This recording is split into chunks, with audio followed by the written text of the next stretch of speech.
காஞ்சிபுரத்தில் காதலித்து திருமணம் செய்த இளைஞரை பெண் வீட்டார் சுற்றி வளைத்து தாக்குதல் நடத்திய சம்பவத்தின் பகீர் காட்சிகள் வெளியாகியிருக்கிறது. இளைஞர் மீதான கொடூர தாக்குதலின் பின்னணி என்ன?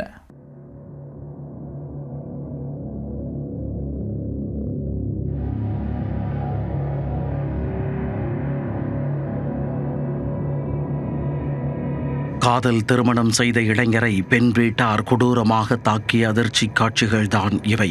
உயிருக்கு பாதுகாப்பு கேட்டு மாவட்ட எஸ்பி அலுவலகத்தை தஞ்சமடைந்தவர்கள் மீது அரங்கேறிய ஆக்ரோஷ செயலின் பின்னணி என்ன? காஞ்சிபுரத்தை அடுத்த நீலகண்டபுரத்தைச் சேர்ந்தவர் 22 வயதான பசுபதி. தனியார் கல்லூரியில் படித்து வரும் இவர் சித்தேரி பகுதியைச் சேர்ந்த 19 வயது இளம் பெண்ணை காதலித்து வந்தார். இருவரின் காதல் விவகாரம் பெண் வீட்டாருக்கு தெரியவர கடும் எதிர்ப்பு கிளம்பியது. இருவரும் ஒரே சமூகத்தைச் சேர்ந்தவர்கள். இருப்பினும் பசுபதி வீட்டில் வசதி குறைவு காரணமாக இருவரையும் பிரிக்கவே பெண் வீட்டார் கவனம் செலுத்தி உள்ளனர். பலமுறை பசுபதியை அழைத்து இவர்கள் கண்டித்ததாக கூறப்படுகிறது. இதற்கிடையே இளம்பெண் வீட்டை விட்டு வெளியேறி பசுபதியை காதல் திருமணம் செய்து கொண்டார். பின்னர் பசுபதியின் தாயார் கவனிப்பில் இருவரும் ஒரே வீட்டில் வசித்து வந்தனர். அதில் இளம்பெண் கர்ப்பமடைந்தார். 9 மாதங்கள் ஆகிறது. பலமுறை பொது இடங்களில் வைத்து தாக்க முயன்றதாகவும் தெரிகிறது. இது தொடர்பாக காஞ்சிபுரம் பாலுச்செட்டி காவல் நிலையத்தில் புகாரளித்தும் உரிய நடவடிக்கை எடுக்கவில்லை என பசுபதி குடும்பத்தினர் மாவட்ட எஸ்பி அலுவலகத்தில் தஞ்சமடைந்தனர்.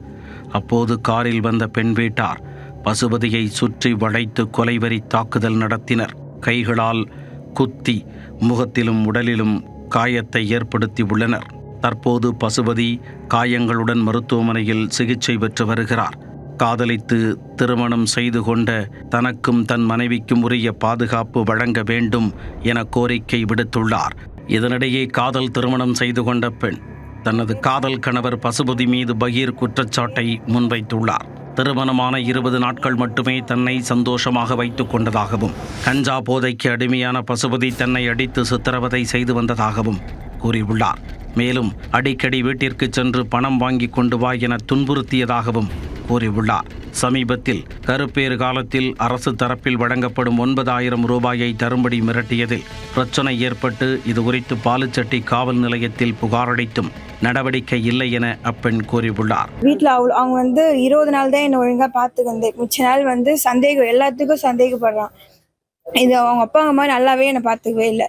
கேட்டால் நல்லா பார்த்துக்கணும்னு சொல்கிறாங்க. ஒன்றுமே பார்த்துக்கல. சாப்பாடு போடுது, என் வீட்டில் சோறு துண்டியே இது பண்ணுறே அப்படின்னு குத்தி குத்தி காட்டுறது. குழந்தை பிறந்தது எனக்கு பிறந்த குழந்தையே இல்லைன்னு சொல்லிட்டு என் வீட்டுக்காரர் என்னை சந்தேகப்படுறான். ரோட்டில் போனாலும் யாரை பார்க்குற என்ன பார்க்குற சொல்லிட்டு சண்டை போடுறான்.